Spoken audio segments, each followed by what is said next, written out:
कविता अपने माता पिता की बहुत लाडली थी। 3 बड़े भाइयों की बहन थी। कोई भी चीज मांगने पर उसी वक्त सामने हाजिर हो जाती। पूरे घर में रौब था उसका। पूरे परिवार और नौकरों पर राजकुमारी की तरह हुक्म चलाती थी कविता। स्कूल में भी पूरा रौब था उसका। बड़े घर की लाडली जो थी वह। ऐसे ही उसने कॉलेज में दाखिला लिया। उसके ठाट बाट, बड़ी गाड़ी में आना जाना, हर दिन नया फैशन देखकर हर कोई उससे दोस्ती करना चाहता था। थोड़े ही दिनों में उसके बहुत से दोस्त बन गए। पूरे कॉलेज में उसकी अपनी ही एक पहचान थी।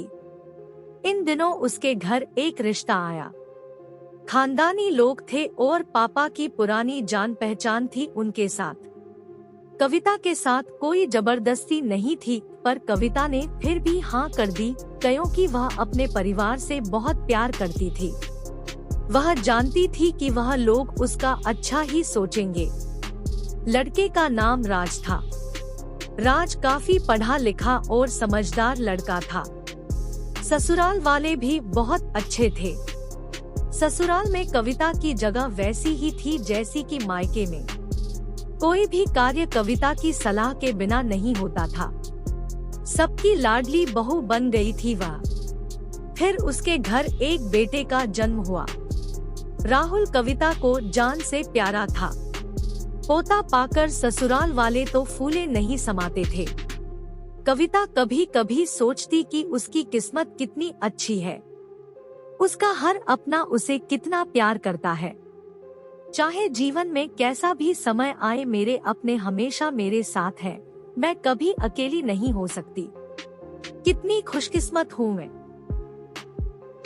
पर शायद कविता की खुशियों को उसकी अपनी ही नजर लग गई थी। एक दिन वह मायके जाने की जिद कर बैठी। राज को बहुत काम था, लेकिन वह फिर भी उसे ले गया। रास्ते में उनकी गाड़ी अन्य गाड़ी से टकरा गई। कविता, राज और राहुल बहुत बुरी तरह से जख्मी हो गए। काफी दिनों के इलाज के बाद राज और राहुल तो ठीक हो गए, लेकिन कविता पूरी तरह ठीक ना हो सकी। सर पर चोट लगने के कारण वह अपनी आंखों की रोशनी खो बैठी। अब कविता की किस्मत जैसे उल्टे पांव चलने लगी। मायके वाले कुछ दिनों तक उसे मिलने आते रहे, फिर कभी कभार फोन ही करके पूछ लेते कि अब कैसी हो। धीरे धीरे ये सिलसिला भी कम हो गया। ससुराल वालों की सहानुभूति भी कम होने लगी। घर में किसी को पास बैठने के लिए कहती तो जवाब मिलता, बहुत काम है, अब तुम भी हाथ नहीं बंटा सकती। राज भी चिड़चिड़ा हो गया था। बस राहुल ही था उसके साथ, जिसके साथ हंसते खेलते उसका वक्त गुजरता। एक दिन कविता के हाथ से कुछ सामान गिर गया, जिसकी वजह से राहुल को हल्की सी चोट लग गई। कविता के सास ससुर ने राहुल को उससे अलग कर दिया कि कहीं उसके ना देखने की वजह से बच्चे का कोई नुकसान ना हो जाए। कविता अंदर से टूट चुकी थी। एक दिन उसने सबके सामने मायके जाने की इच्छा रखी तो राज उसे तुरंत मायके छोड़ आया, जैसे कि वह भी यही चाहता था।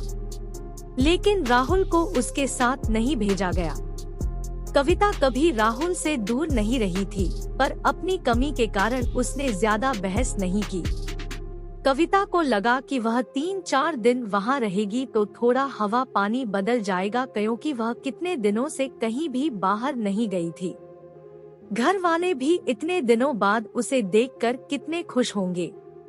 कविता के घर पहुँचने पर सब लोग बहुत खुश हुए। खाने में सब कुछ कविता की पसंद का ही बना था। उसने अपने मम्मी पापा और भाई भाभीयों से दिल खोलकर बातें की। उनके छोटे छोटे बच्चे भी बुआ के साथ घुल मिल गए थे। रात को सोने के वक्त जब वह कपड़े बदलने लगी तो उसे पता चला कि उसका बैग तो बहुत भरा हुआ था। वह सब समझ गई। वह बहुत उदास हो गई। कुछ दिनों तक तो सब ठीक रहा, फिर जैसे सब बदलने लगा। सबका व्यवहार बदल रहा था। वह लोग जैसे थक चुके थे उससे। सब लोग घुमा फिरा कर पूछने लगे कि राज कब आ रहा है उसे ले जाने। वह बहाना बना देती, जबकि वह जानती थी कि उस घर में अब उसके लिए कोई जगह नहीं। कविता से चलते वक्त कुछ ना कुछ नुकसान हो जाता। थोड़ी बहुत टोका-टाकी उसे सुनाई देती, वह टाल देती। एक दिन उसके हाथ से लगकर एक कीमती फूलदान टूट गया। छोटी भाभी ने बहुत हंगामा मचाया। कविता के माता पिता रोज रोज के झमेलों से तंग आ गए थे। उन्होंने राज को खुद से फोन कर दिया। राज कविता को अपने घर ले गया। कविता को अपने परिवार वालों से ये उम्मीद ना थी। जिस कविता के कहे बिना घर में एक पत्ता भी नहीं हिलता था, उस घर के लिए वह अब बोझ बन चुकी थी। राज के साथ ससुराल आते वक्त वह बहुत खुश थी, क्योंकि वह अपने घर जा रही थी अपने जिगर के टुकड़े राहुल के पास। परंतु यह खुशी भी कुछ पल की ही थी। सारा बंदोबस्त पहले ही किया हुआ था। कविता को सीधे ऊपर वाले कमरे में पहुंचा दिया गया। राहुल से दूर रहने की सख्त चेतावनी दी गई। एक कांवाली लता को उसकी जिम्मेदारी सौंपी गई, जो उसके खाने पहनने जैसी जरूरतों का ध्यान रखती। कविता ज्यादातर चुप ही रहती। कभी कभी कांवाली लता से थोड़ा बतिया लेती। उसके जरिए राहुल का पता चल जाता। सबकी लाडली बेटी और बहू सबके लिए लाडली से बोझ बन चुकी थी।